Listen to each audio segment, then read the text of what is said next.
أعوذ بالله من الشيطان الرجيم. بسم الله الرحمن الرحيم. هل أتاك حديث الغاشية؟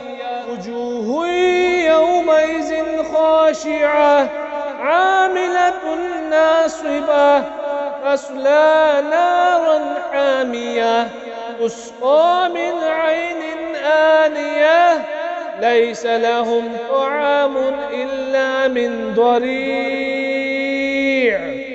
لا يسمن ولا يغني من جوع.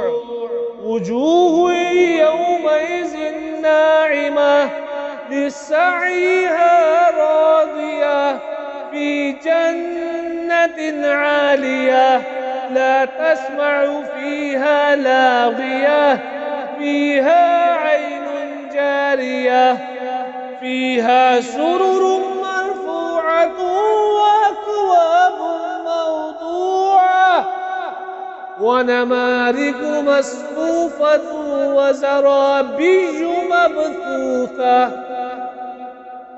أفلا ينظرون إلى الإبل كيف خلقت وإلى السماء كيف رفعت وإلى الجبال كيف نصبت وإلى الأرض كيف سطحت.